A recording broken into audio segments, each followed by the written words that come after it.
गिरफ्तार हुए, अन्य 3 से भी पूछताछ जारी है। बरीपुर में रेप और हत्या के मामले पर बीजेपी विधायक रत्ना देवनाथ ने घटना की निंदा करते हुए कहा कि एक और बेटी हमने खो दी, नई सरकार पीड़ित परिवार के साथ न्याय करेगी। नासिक टीसीएस यौन उत्पीड़न और धर्मांतरण केस में आरोपी निदा खान को जमानत मिली, गर्भावस्था का हवाला बनाकर बना राहत की वजह। भारतीय नौसेना की ताकत बढ़ेगी, 11 जुलाई को बेड़े में शामिल होगा स्वदेशी युद्धपोत महेंद्रगिरी, अत्याधुनिक हथियारों और सेंसर से लैस होगा।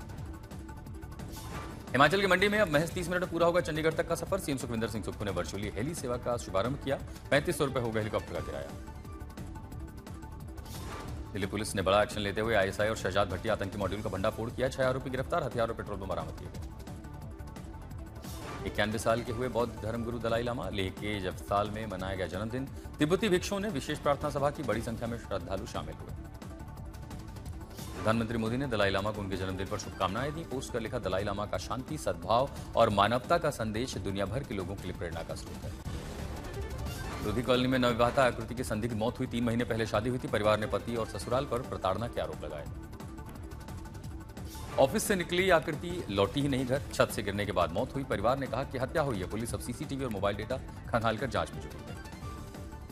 दहेज प्रताड़ना से मौत का आरोप है। आकृति को सामान और नौकरी को लेकर के ताने दिए जाते थे। पति अरस्तु सिक्का गिरफ्तार किए गए।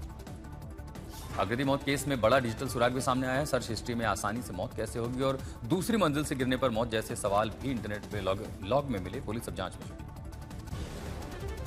छिंदवाड़ा में शराब के नशे में 350 फीट ऊंचे मोबाइल टावर पर एक युवक चढ़ गया, 7 घंटे रेस्क्यू ऑपरेशन चला। हिमाचल के चंबा में बारिश आफत बन गई। चलती कार पहाड़ी से विशाल चट्टाने गिरी, 14 साल की बच्ची की दर्दनाक मौत हुई। सूरत में बारिश से जलभराव के बीच बड़ा रेस्क्यू ऑपरेशन चलाया गया। स्कूल में फंसे 7 शिक्षकों और 12 छात्रों को फायर ब्रिगेड ने सुरक्षित बाहर निकाला। बैंक में भी फंसे लोगों की जान बचाई गई। वडोदरा में 108 एम्बुलेंस की महिला कर्मचारी ड्यूटी पर नशे में मिली, मरीज की मदद की बजाय हंगामा करने का आरोप। इलाज में देरी से महिला की मौत हो गई, पुलिस ने गिरफ्तार कर लिया। ग्रेटर नोएडा में एक मकान में एसी कंप्रेसर में ब्लास्ट से आग, भीषण आग लग गई, लाखों का घरेलू सामान जलकर राख हो गया। सोनीपत में केएमपी हाईवे पर बड़ा हादसा हुआ, 2 ट्रकों के भीषण टक्कर के बाद ट्रक में आग लग गई, मौके पर चालक की जान चली गई। यूपी के झांसी में नाइट्रोजन गैस टैंकर से रिसाव हुआ, गैस फैलने से हड़कंप मचा, गुजरात से बिहार जा रहा था टैंकर।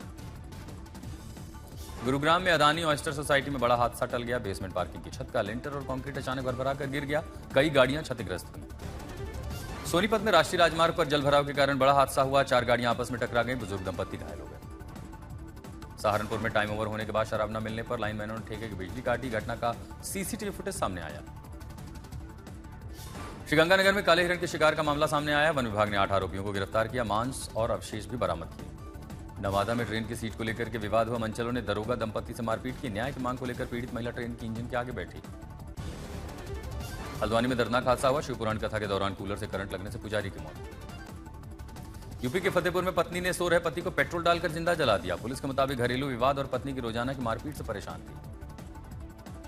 एमपी के सीहोर में भीषण सड़क हादसा हुआ, ट्रक और बोलेरो की टक्कर में 5 की मौत हुई, 4 लोग घायल हो गए।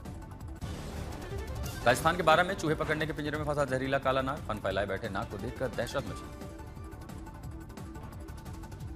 गुजरात के भावनगर में शख्स पर शेर ने हमला किया, शिकार का लाइव वीडियो वायरल हुआ, व्यक्ति गंभीर रूप से घायल हुआ। गुजरात के जामनगर में हिट एंड रन हादसे में 10वीं के छात्र की मौत हो गई, टक्कर के बाद बस चालक फरार हो गया। अमरेली में पानी की धारा में फंसा एक युवक, 5 घंटे चले रेस्क्यू ऑपरेशन के बाद उसे सुरक्षित बचाया गया। महाराष्ट्र के जालना में सब्जी विक्रेता का गड्ढे के गंदे पानी में आलू धोते वीडियो वायरल हो गए, नागरिकों की लापरवाह विक्रेताओं के खिलाफ कड़ी कार्रवाई की मांग की गई है। आज भारत और इंग्लैंड के बीच तीसरा T20 मैच होगा, नॉटिंघम में खेला जाएगा ये मैच। आज के मैच के समय में बदलाव हुआ है, भारतीय समय के मुताबिक करीब रात 10 बजे मैच शुरू होगा, 9:30 बजे टॉस होगा। 5 मैचों के सीरीज में भारत जीत का खाता खोलने के लिए तैयार है। पहला मैच बारिश से धुल जाने के बाद दूसरे मैच में हार मिली थी। फिलहाल सीरीज में मेजबान इंग्लैंड 1-0 से आगे है। जिम्बाब्वे दौरे को लेकर के टीम इंडिया का ऐलान कर दिया गया। 3 मैचों की T20 सीरीज में श्रेयस अय्यर के हाथ टीम की कमान होगी। 4 नए चेहरों के साथ रिंकू सिंह की टीम में वापसी की गई है। प्रभ सिमर ने हर्ष दुबे, यश ठाकुर, अशोक शर्मा जैसे खिलाड़ियों के पास इस सीरीज में अपनी प्रतिभा साबित करने का मौका होगा। फिल्म फुकरे के बाद फिर लौटेगी भोली पंजाबन और जफर की नई जोड़ी। नई कॉमेडी फिल्म का ऐलान हो चुका है। 8 जुलाई को सौरव गांगुली के बर्थडे पर रिलीज होगी उनकी बायोपिक की फर्स्ट लुक। राजकुमार राव निभा रहे हैं दादा का किरदार। हल्की फुल्की रोमांटिक ड्रामा फिल्म तेरा यार हूं मैं का ट्रेलर रिलीज कर दिया गया। Film director producer Indra Kumar के बेटे अमन इंद्र कुमार एक्टिंग से डेब्यू कर रहे हैं।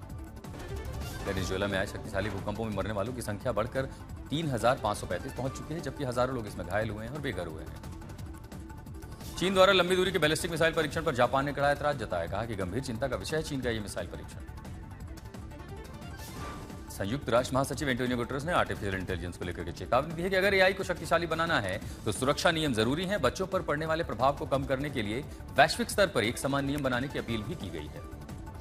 श्रीलंका की नेगोम्बो की एक जेल में 2 गुटों में हिंसक झड़प हुई, 3 अफसर समेत 25 की मौत हुई, 100 से अधिक लोग घायल हुए। घायलों में पुलिस के साथ कई कैदी भी शामिल हैं।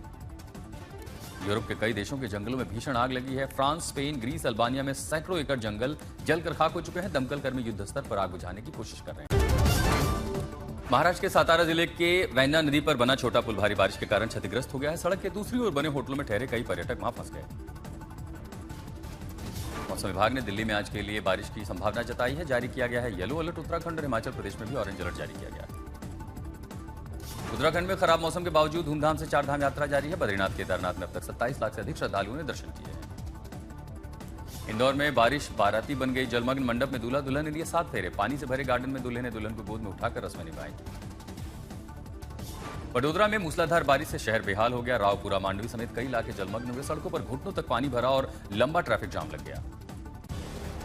महाराष्ट्र के कई जिलों में पिछले 3 दिनों से भारी बारिश का दौर जारी है। निचले इलाकों में पानी भर गया। आम जनजीवन इससे काफी प्रभावित हुआ। महाराष्ट्र के पुणे जिले के लोनावला में पुराने मुंबई पुणे हाईवे पर कारला के पास बाढ़ जैसे हालात। सड़क किनारे जलभराव से यातायात प्रभावित हुआ। पालघर में तेज हवाओं के साथ मूसलाधार बारिश हुई। रिहायशी इलाकों में पानी घुसा। सड़कों पर जलजमाव से लोगों की मुश्किलें बढ़ी। महाराष्ट्र के वसई और विरार में भारी बारिश के कारण बाढ़ जैसे हालात बन गए। दीवानमान, मधुबन और सन सिटी जैसे निचले इलाकों में कमर से ऊपर तक पानी भर गया। मूसलाधार बारिश से वसई विरार में पूरी की पूरी बस्तियां डूब गई। सड़कों पर जलभराव में कई गाड़ियां जलमग्न हो गई। राहत सामग्री लेने के लिए नाव पर लोग निकल पड़े। वसई विरार में मूसलाधार बारिश से जनजीवन बेहाल हुआ। रेलवे ट्रैक पर भारी जलभराव से लोकल ट्रेन सेवा ठप हो गई। यात्री पैदल चलने को मजबूर हो गए। नाला सोपारा के आसपास इलाकों में बाढ़ में लोग फंस गए। फायर ब्रिगेड ने रेस्क्यू अभियान चलाया। लोगों को सुरक्षित बाहर निकाला। मूसलाधार बारिश से पालघर में केलवा बांध का जलस्तर बढ़ गया है। लगभग 3000 क्यूसेक पानी छोड़े जाने से निचले इलाकों में पानी घुस गया। पालघर में गांव में बाढ़ से फंसे लोगों को सुरक्षित किया गया। हालात को देखते हुए प्रशासन अब अलर्ट मोड पर है। मुंबई अहमदाबाद हाईवे पर भी भारी बारिश के कारण फ्लाईओवर की सड़क धंस गई। लोहे की सरिया बाहर निकल आने से कई वाहनों के टायर पंक्चर हुए। एनएचएआई की कार्यशैली पर गंभीर सवाल उठे। इंडोनेशिया की राजधानी जकार्ता पहुंचे प्रधानमंत्री मोदी। राष्ट्रपति प्रबोवो सुबियांतो ने स्वागत किया। एयरपोर्ट पर सांस्कृतिक कार्यक्रमों के बीच पीएम मोदी का स्वागत हुआ। मोदी के पहुंचने पर इंडोनेशिया के फाइटर जेट्स ने स्वागत किया। इंडोनेशियाई हवाई क्षेत्र में प्रवेश करने पर लड़ाकू विमानों ने उन्हें एस्कॉर्ट किया। जकार्ता में होटल के बाहर पीएम मोदी की एक झलक पाने के लिए जनसैलाब उमड़ पड़ा। भारत माता की जय के नारे लगे। पीएम मोदी 3 देशों के दौरे के दौरान 8 जुलाई तक इंडोनेशिया की राजकीय यात्रा पर है। भारतीय समुदाय के लोगों से मिलने का भी कार्यक्रम है। इंडोनेशिया में रणनीतिक साझेदारी, रक्षा सहयोग, डिजिटल भुगतान पर चर्चा होगी। 6 दिवसीय दौरे में ऑस्ट्रेलिया और न्यूजीलैंड का भी दौरा शामिल है। राम मंदिर चढ़ावा चोरी मामले पर ट्रस्ट ने बड़ी बैठक की। कोषाध्यक्ष गोविंद गिरी ने कहा कि नियमों के तहत चंपत राय और अनिल मिश्रा का इस्तीफा मंजूर कर लिया गया है। गोविंद गिरी ने चंपत राय का बचाव करते हुए कहा कि अपने करीबियों पर विश्वास करना चंपत राय की गलती थी। दान चोरी से हम सब बुरी तरह आहत हैं। बख्शे नहीं जाएंगे अपराधी। चंपत राय की जगह कृष्ण मोहन को अब राम मंदिर ट्रस्ट का अंतरिम महासचिव बनाया गया। कृष्ण मोहन वही हैं जिन्होंने राम मंदिर चढ़ावा चोरी मामले में एफआईआर दर्ज कराई थी। राम मंदिर ट्रस्ट के नए महासचिव कृष्ण मोहन ने ट्रस्ट की धूमिल छवि ठीक करने का भरोसा जताया। कहा जो भी हुआ उससे सभी आहत हैं। चढ़ावा चोरी मामले में राम मंदिर ट्रस्ट के अन्य सदस्यों पर भी गाज गिरी। गोपाल राव को भी पद से हटाया गया। राम मंदिर ट्रस्ट की बैठक में बड़ा फैसला लिया गया। सीईओ बनाने के लिए 3 सदस्यीय कमेटी गठित की गई। चोरी के आरोपों के बीच मंदिर ट्रस्ट ने प्रेस कॉन्फ्रेंस में दान में मिली सोने की रामायण, भगवान के चरण चिन्ह, हार और अन्य वस्तुओं को भी सार्वजनिक किया। चढ़ावा चोरी मामले में एसआईटी की शुरुआती रिपोर्ट की जांच अब पूरी जानकारी सामने आई है। सीसीटीवी में चोरी के प्रमाण मिले हैं। 25 पन्ने की रिपोर्ट्स में फंड रिलीज की पूरी जानकारी दी गई है। राम मंदिर ट्रस्ट ने फंड का पूरा हिसाब जारी किया और यह कहा है कि दान के जरिए मिले 3,264 करोड़ रुपए में से 2,370 करोड़ रुपए खर्च हुए हैं। संचालन के लिए दान का हिसाब दिया। राम मंदिर चढ़ावा चोरी के बाद हरिद्वार के मनसा देवी मंदिर ट्रस्ट का बड़ा फैसला। ड्यूटी के दौरान बिना जेब वाला कुर्ता पहनेंगे पुजारी। चढ़ावे में पारदर्शिता के लिए 7 सदस्य समिति का गठन किया गया है। प्रयागराज दौरे पर सीएम योगी आदित्यनाथ ने दिव्यांगजन सशक्तिकरण विभाग की ओर से दिव्यांगों को ट्राईसाइकिल वितरित की। यमुना नदी में बोट रैली का भी उन्होंने शुभारंभ किया। प्रेरणा स्थल पर डॉक्टर श्यामा प्रसाद मुखर्जी, पूर्व प्रधानमंत्री अटल बिहारी वाजपेयी और अशोक सिंघल की प्रतिमाओं का लोकार्पण किया। सीएम योगी आदित्यनाथ ने बयान देते हुए कहा कि श्री राम भारत की आत्मा के मूल स्रोत हैं। भगवान राम का मतलब ही राष्ट्र है। अखिलेश यादव के दुनिया भर के राम भक्त हो जाए तैयार वाले बयान पर सीएम योगी ने हमला करते हुए कहा कि मस्जिद टूटने पर दुखी होने वाले राम की बात ना करें। भगवान परशुराम पुरी होगा यूपी के शाहजहांपुर जिले की जलालाबाद तहसील का नाम। योगी कैबिनेट बैठक में नाम बदलने को मंजूरी दी गई। जम्मू दौरे पर बीजेपी राष्ट्रीय अध्यक्ष नितिन नवीन, श्यामा प्रसाद मुखर्जी की 125वीं जयंती पर श्रद्धांजलि कार्यक्रम में उन्होंने हिस्सा लिया। बीजेपी अध्यक्ष नितिन नवीन आज माता वैष्णो देवी के दर्शन करेंगे। बाद में पार्टी कार्यकर्ताओं से भी संवाद करेंगे। आर्मी चीफ जनरल धीरज सेठ ने पत्नी कोमल संग राष्ट्रपति मुर्मू से मुलाकात की। राष्ट्रीय सुरक्षा से जुड़े मुद्दों पर चर्चा हुई। गृहमंत्री अमित शाह ने कोलकाता के इको पार्क में बनी श्यामा प्रसाद मुखर्जी की 125 फीट ऊंची प्रतिमा का शिलान्यास किया। टीएमसी के ममता बनर्जी गुट ने निर्वाचन आयोग के नोटिस का जवाब दिया। सांसद कल्याण बनर्जी, सागरिका घोष, महुआ मोत्रा ने पार्टी पर बागी गुट के दावों का खंडन किया।